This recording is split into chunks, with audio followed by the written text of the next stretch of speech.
Bonjour à tous, c'est Goldu, je suis crevé.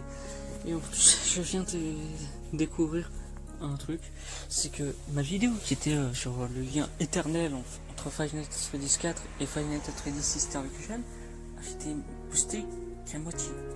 Ça devrait être déjà les ravages du Covid back, parce que, comment dire que je vous avais quand même prévu une longue vidéo. Donc là, malheureusement, elle est divisée en deux, et en plus, vous avez dû attendre tellement longtemps pour avoir cette deuxième partie. Bon, je pense que du coup, je vais laisser ça comme ça.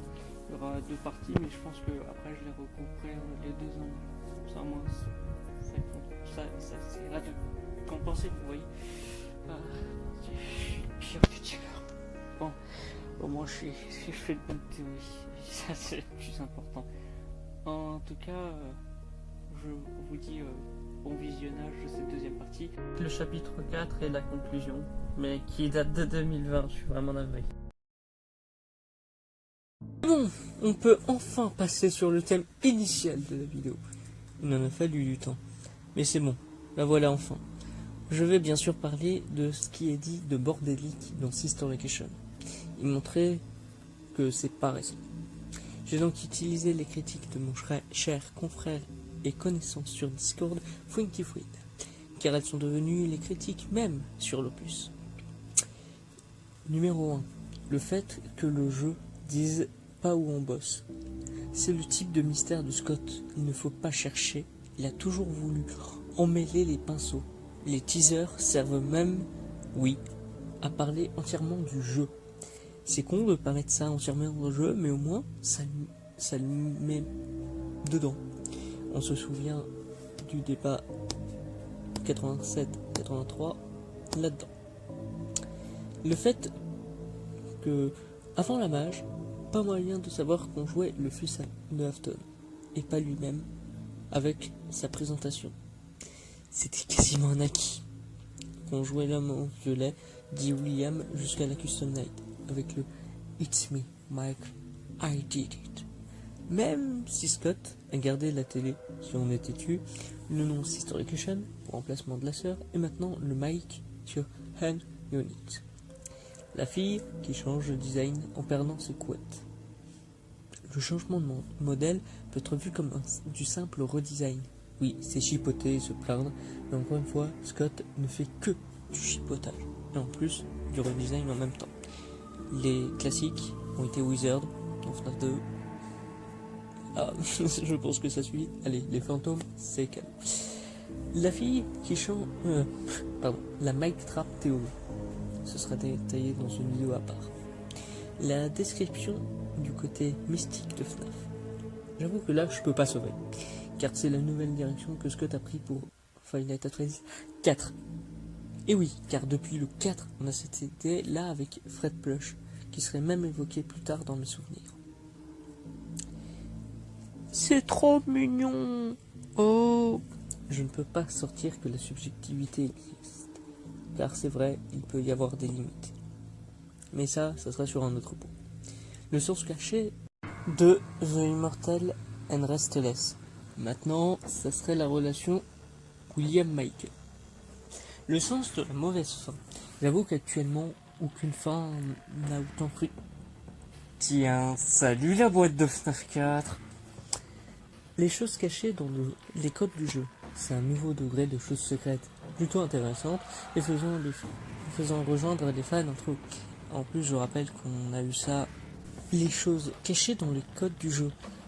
Comment dire que il y avait des choses cachées dans les codes du site et ça, du code source, pardon. Et ça a jamais gêné personne. Non. Les animatroniques sont hantés ou pas? Alors, comme ils se fusionnent en une art avec un minimum de baby hanté, c'est bon. Même s'il y a des théories qui détruisent FNAF 3 pour redorer les FPS. Je dis ça, je dis rien. Mais en plus, si on parle que entre FNAF 4 et Sister Location, on s'en fout un peu avec Edna, justement. Ensuite, les soucis de timeline. Je le sens que c'est celui-ci. Mais à savoir qu'encore une fois, c'est le 4 qui a le plus merdé. Sister Location est théoriquement implaçable. Sauf si tu laisses une longue durée. Mais son prédécesseur, lui, carrément deux timelines, toutes deux cohérentes et coexistantes. La théorie des rêves comme la théorie de la chronologie des événements. Aucune n'était plus probable que l'autre. Alors que là, tu te dis, c'est entre FNAF 4 et FNAF 3. C'est bon, t'as réussi à le placer. Pas précisément où, c'est un mystère, c'est un bordel. Effectivement, mais tu l'as placé. Et c'est déjà mieux qu'autre chose. Ensuite, la renaissance de Michael. Tiens, voilà enfin l'un des plus gros désarrois de FNAF. Michael qui est devenu un zombie. As-tu vu l'actualité? Maman, je fais ma vidéo là. Puis on s'en fout des Français là. De toute façon, ça serait horrible s'il y avait un rapport avec des zombies quoi. Ouais, tu as raison. Bref, en retournons dans tout ça. Bon, je vais pas dire que dans Freddy Fazbear Pizza Simulator, sa suite, tout est expliqué, parce que c'est pas vrai, déjà. Mais aussi parce que là, on parle entre FNAF 4 et Sister Vacation. Plus, j'avoue que ça semble limite, mais on acceptait bien des enfants fantômes qui hantaient des animatroniques. Vous pouvez me dire, c'est déjà plus réaliste. Mais non, parce que c'est des croyances par rapport aux zombies qui peuvent être scientifiquement être créés avec une rage spécifique. Ou le Covid-Bact. Ma mère, contre n'importe quoi. Bref, ce que je veux dire, c'est que ensuite, on accepte William. Oui, Springtrap et William. Mais bon, ça on le verra dans un débat inutile. Mais à l'intérieur du costume, il hante l'ensemble. Il hante également son corps. On est d'accord. Donc c'est aussi un zombie. Ça n'a pas l'air d'avoir des effets, alors qu'à l'époque, Springtrap était vu comme un Frankenstein, voire un zombie justement. Mais bon, passons. Donc vraiment, n'est-ce pas du FNAF? Le réalisme FNAFien n'a jamais été... FNAF n'a jamais été réaliste. FNAF 2 qui est... FNAF 1, pardon, qui est selon moi a le meilleur lore, nous fait maintenant jouer un mec qui travaille sur une tablette, alors qu'il est toléré que c'est en 1992-93 que le jeu se produit. On a pareil avec FNAF 2, mais voilà. Donc une mini caméra en 1983, c'est possible dans FNAF uniquement. Même si on retire Sister Vacation. C'est trop stylé. Vous étiez pas en train de dire que c'était mignon de base. Bref, ça c'est chacun son point de vue, donc encore une fois, voilà. Moi, je vois ça comme une blague, si certaines personnes demandent. Ensuite, le lien entre les autres FNAF. J'avoue qu'il y a certaines contradictions. Mais, bon, c'est une marque de fabrique depuis le tout début de FNAF. Des retcons à foison. Je veux dire, la morsure de 87 était vue comme un acte horrible. Dans sa suite directe, c'est-à-dire FNAF 2, c'est vu comme une excuse. Mais finalement, c'est encore plus retcon avec le 4. Mais tout ça, ça sera vu dans une vidéo dédiée. Vous inquiétez pas. Et oui, j'ai beaucoup de vidéos à faire, moi. Oui, pour l'idée de ce qu'on avait théorisé, que l'easter egg des caméras sur les lieux de FNAF 4 semble gâcher de l'opus même. Mais il a souvent fait ça. Tout ce qu'on avait théorisé avec FNAF 1 et 3, qui avait été révisé par FNAF 4 pour pouvoir en faire des cauchemars. Après, oui, ça fait des liens débiles pour faire des théories. C'est même ce que je fais. Mais c'est ainsi qu'est FNAF. Je rappelle encore une fois, avec le premier opus, on essayait de voir l'ensemble des possibilités de coupables pour cette dite morsure. Sinon, ouais, l'échelle des caméras est très mal foutue. Mais où est le souci en fait? Ça peut juste être une erreur, comme pas mal de choses. Mais bon, c'est pas recherché pour être détaillé. La normalité de trouver la moitié de l'histoire en dehors du jeu lui-même. Oui, vu qu'ironiquement, la création de l'histoire vient de tes propres liens, fait à partir de ce qui est dit ou sans entendu en jeu. On se souvient par exemple de théoriser sur le Fredbear Family Dinner dans 2 sans l'avoir jamais vu, mais juste cité une fois. Une fin à suivre. J'avoue que sur le coup, ça peut être frustrant. Même si c'est bien amené, ça peut aller. Même si j'avoue que sur le coup, là, pas vraiment. La dépendance FNAFienne. Je suis d'accord. Là aussi, chaque jeu était indépendant par rapport aux autres, hors du lien, pour faire l'histoire jusqu'au 3. Car à partir de là, ça a toujours cherché à tout regrouper. Le 3, on récupère les originaux et les toys en fantôme avec le tueur et on brûle tout. Le 4, on regroupe les originaux, les toys, les plus abstraits, on fait des nightmares comme tous les jeux qui peuvent être des cauchemars d'ailleurs. Puis, encore une fois, FNAF 4 a fait pire. Qu'est-ce qu'il a fait? Des origines. Et ça, c'est des origines, pardon. C'est ça et le concept trilogesque de FNAF alors. Je veux dire, l'intemporel dit l'original pour FNAF 1, les origines dit les bases pour FNAF 2, et le dénouement dit la fin pour FNAF 3. Et là, ça donne des origines aux origines. Quoi? En faisant une fin en même temps? Quoi? Ah non, du coup, ça parle des origines d'au moins un des fantômes, Golden Freddy, c'est ça? Et là, encore une fois, on ne sait pas si Bind Victim devient véritablement celui-ci. Après, il est vrai que devoir tout savoir, donc devoir rien savoir sur FNAF, rend débile la recherche pour des arrivants.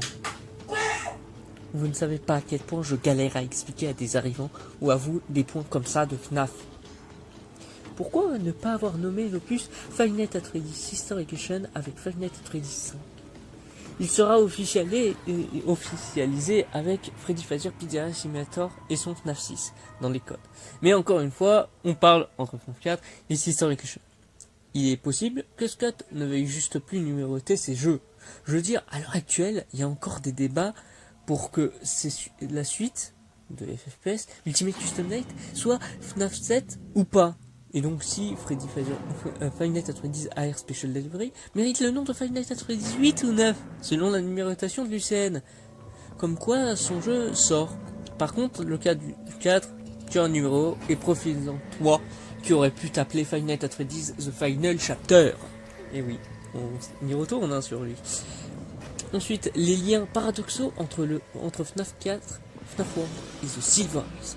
J'avoue pour The Silver Eyes, vu que Sister Edition a ajouté le concept de semi-canonisation dont je parlerai une prochaine fois. Je l'ai dit, j'ai vraiment beaucoup de choses à aborder, bordel.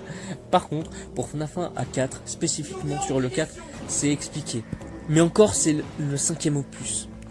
Ensuite, avec FNAF World, celui-ci semble déjà avoir des liens avec FNAF 4, depuis ce canon qui se suit. Et ah oui, depuis longtemps, il y a ces retcons. Mais il faudrait bien les assumer un jour. Oui, cela fait de FNAF une histoire mal racontée, mais c'est le cas depuis le début, et voire assez longtemps. Comme FNAF 4, ça a voulu faire le retcon immense entre la morsure de 87 et celle de 83. Et, ah oui, t'en as marre d'être peut-être toi, cher visionneur, c'est ce que t'as fait pour FNAF. On n'a jamais été sûr. Donc, les résultats de Sister Edition. Un plan sans légende, déjà détaillé. Des pièces aux proportions cheloues. Déjà vu, comme des choses comme Mangle. Une discussion entre Afton et ce qui semble des inspecteurs impossible à dater.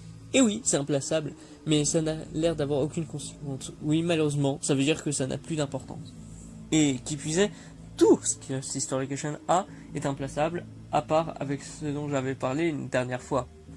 Costume de String Dog dans la nuit 4. Oui, c'est dommage de pas l'expliquer.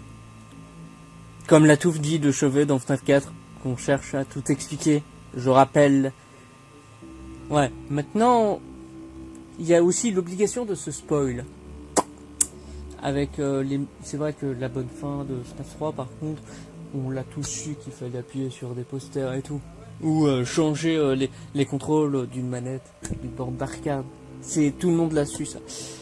La non totale présence des animatroniques. Tout est détaillé dans le chapitre 2. Oui, je fais cette vidéo au fur et à mesure. Le mystère trop gros. Faudrait savoir. Beaucoup de monde essaye de tout expliquer. Là, ça se plaint. Mais bon, c'est une des bases de FNAF. Vraiment, on n'a jamais été trop sûr et tout. Donc, je confirme que ce soit chiant. Les plus gros soucis de Sister Edition maintenant. C'est la suite de trop. Ah oui, c'est vrai que faire des origines à des origines, ça passe. Et aussi détruire la belle fin de FNAF 3 pour en faire une autre. Pour FNAF 4, ça va. Ce qui est arrivé à Elizabeth Afton est de la faute à William. Et de même. D'accord. Oui, on peut dire ça. Mais on peut faire. On a dit pareil pour la morsure de 83 maintenant. Oui, donc c'est pas mieux. Alors, William Afton donne envie de vomir. Alors, que je sache, c'était vu comme un meurtrier. Et on peut rire, mais maintenant on le voit même comme un gentil au fur et à mesure. Je le détaillerai dans une vidéo, mais vous verrez à quel point c'est n'importe quoi. Alors, ça bouge pas, vraiment, d'accord. C'était qui disait avant que ça changeait trop. Alors, et ensuite la communauté cancer qui a émergé. Alors, elle est venue progressivement. Et oui, Sister Location a été un pic. Ouais, c'est très compliqué au final. Maintenant, trouvons des critiques sur le lore de Five Nights at Freddy's 4. Car c'est bien beau de ce Sister Location, mais faisons-le complètement en détruisant le quatrième opus, qui reste pour la plupart dans l'âge d'or de FNAF.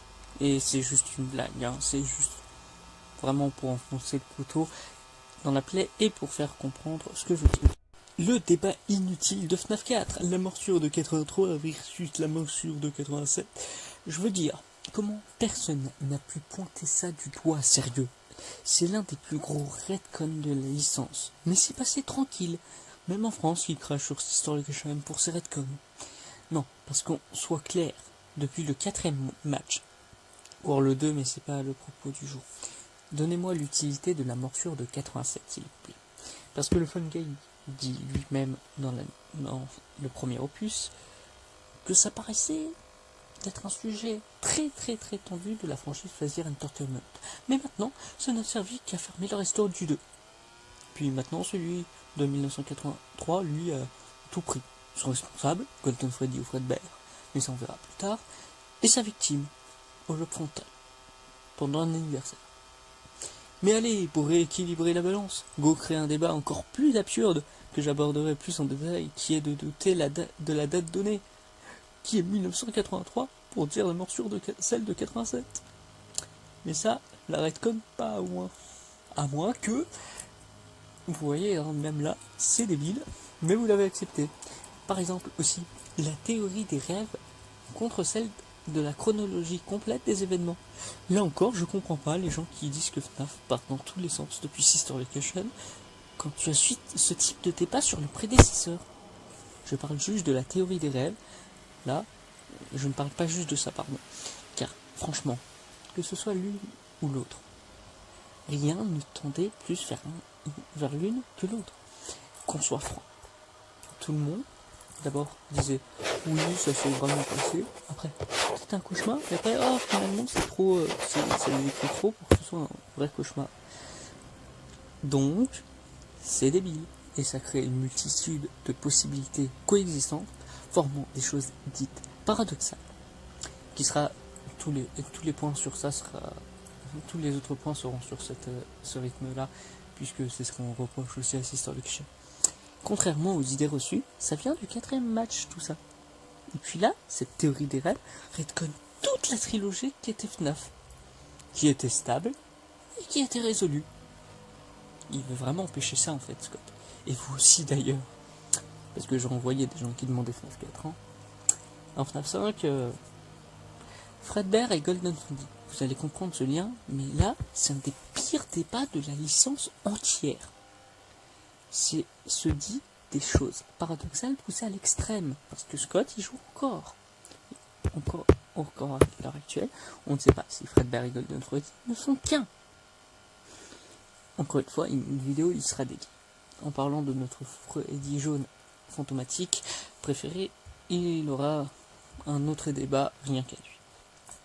Le devenu de Byte victime. Même si maintenant c'est encore pire, je l'accorde, dites-vous que même à l'époque de Five Nights at Freddy's 4, c'était un bordel paradoxal. Vidéo dédiée en préparation. Mais dites-vous qu'à cette époque, le personnage pouvait devenir Fredbear Golden Freddy, ici c'est les mêmes à proprement parler, la marionnette, ou encore Shadow Freddy. Et ça, l'un des trois, voire deux, voire les trois, on n'en savait rien. Et comme dit maintenant, bon, voilà quoi. Voilà, Golden Freddy. Il devenait lui-même un bordel paradoxal rien qu'à cette époque, avec la fin de ce match. Parce que à cette période, une victime, ou un des 5 enfants morts, pouvait l'hanter. Voire les deux. Mais là, on peut dire que ça bloque quoi. Et c'est pas un petit truc qui change des masses la franchise. Ça changeait littéralement tout. La boîte de Pandore. La boîte de FNAF 4. On se calme. Oh bordel de merde, cette boîte, tant de choses en une, et je ne parle pas que de son contenu, si vous voyez ce que je veux dire. Elle aussi, à son tour, aura sa vidéo et des possibilités faramineuses, juste de ce qu'il peut y avoir dedans. Il y a rien. Fred Blush. Rien n'est moins clair, car peut-être que tout, ça peut être tout et n'importe quoi, comme la pupette, l'esprit de l'enfant qui est Antoine Freddy, alors que Sister Action pourra donner une raison, déjà trop, mais dite trop futuriste. Ça donne une réponse à ce que vous vouliez savoir. C'est incroyable comme vous le reliez. Nightmare Balloon Boy, lui, est par contre un cas. Il a été canonisé en live. Il y a vraiment un live. Je sais pas, t'as dit ouais, il est canon en fait. Parce que, en fait, il devait être de base dans l'opus. Oui. Mais finalement, il l'a rajouté à un point. Qu'il a sorti en même temps que la version Halloween. Donc, c'est une erreur légitime. Oui. Mais en fait, non, parce que les gens se plaignent que ce que t'as canonisé Sister Location au bout de chemin, alors qu'ici, justement, non. La peur de bite victime. Sacrée histoire. Ça, parce que la thématique de l'opus, ça reste un truc assez stable. Eh ben non, parce que on ne sait pas de quoi il a peur. Et ça peut être des costumes jaunes. Non, pas eux. Oui, voilà. Les costumes à Swing Jack. Voire des costumes en général. Mais il cauchemar techniquement de Nightmare Balloon Boy. Donc des humains. Alors, peut-être. Mais pourquoi ne peut-il pas aller dans la pizzeria alors que dehors, oui, là où il n'y a que des humains. On ne comprendra pas non plus. Et le mercantilisme de FNAF. Cette idée, là encore, je comprends. La marque Five Nights at Freddy's s'est beaucoup plus divisée médiatiquement avec Five Nights at Freddy's Sister Location, je l'accorde. Mais comme dit, dès l'opus sort, il a son merchandising et ceci il ressort avec un éditeur. Je suis d'accord. Mais parlons de ce livre justement, car il est sorti le 22 décembre 2015. Donc déjà peu après Five Nights at Freddy's 4. Mais surtout que son histoire est liée à une retransmission médiatique de l'histoire de Five Nights at Freddy's. J'ai plutôt divisé en disant cela, si c'était pas déjà assez le cas, mais c'est une adaptation romanesque à proprement parler de l'histoire de Five Nights at Freddy's 1 à 3. Et justement, il est possible que ces deux médias ont été faits en collision, sans pour autant avoir les mêmes liens. Ça, il faudra The Twisted Words pour avoir ce lien dans les bouquins, bien sûr. Je l'avais déjà dit en plus. Pour conclure, on va être objectif. Parce que avec Five Nights at Freddy's 4 et Five Nights at Freddy's Sister Location, on peut dire qu'ils ont toujours été plus ou moins liés au fil des années. Le truc, c'est que ça a formé même sur le bordel. Il faut arrêter de blâmer Sister Location pour ce qu'il faisait pour la licence. Alors que c'est un truc qui vient de la licence. Et c'est ce qu'on verra au fur et à mesure des théories à la Goldwood. Je crois que c'est toujours ça le nom, hein, si je me trompe. Non. Sister Location, tu penses que le vrai problème, la grosse connerie, ce serait le potentiel gâché en termes de gameplay. Un train fantôme, quoi. Ou encore même dans le lore lui-même. Je veux dire, t'as un mec avec un endo dans le corps qui change les codes pour le gerber, encore plus le sous-exploiter par la suite, c'est quand même vache. Et encore, cette sous-exploitation, c'est le concept même de FNAF pour partir toujours plus loin. Après, pour le bordel, je l'ai démontré que le vrai souci sera à jamais le concept de semi-canonisation. J'en ai pas véritablement parlé, mais c'est le vrai souci. Et parce que il y aura une vidéo dédiée, comme pas mal de choses en fait. Ensuite, ce qui est encore plus d'actualité, et même un rival de détail que j'aborderai dans une chaîne vidéo, le semi-reboot. Un sacré rival à la semi-canonisation quand même, hein. Vous en rendrez compte. Après, pour moi, j'ai bien aimé les deux, opus à tout niveau. Le gameplay fait le taf, avec le 4 où l'ambiance est juste comme il faut, et on peut encore plus se mettre à la place du protagoniste quand on joue dans sa chambre. J'ai même trouvé que Sister Location est le plus beau Five Nights at Freddy's de toute la licence. C'est de toute beauté. Pour le lore, c'est une vérité. En vérité, une sacrée cata. mais ça se voit que c'est exprès depuis un temps. Mais j'aime ce paradoxal, ça fait partie de moi. En plus, on va être franc, il part toujours plus vers autre chose, donc vraiment, que ce soit Five Nights at Freddy's 4 ou Five Nights at Freddy's Resurrection, que vous le vouliez ou non, qui ont fait ce bordel, leur liaison ne fait pas mouche. Mais dites-vous que ce ne sont que des jeux, voyons. Ta -ta -ta -ta.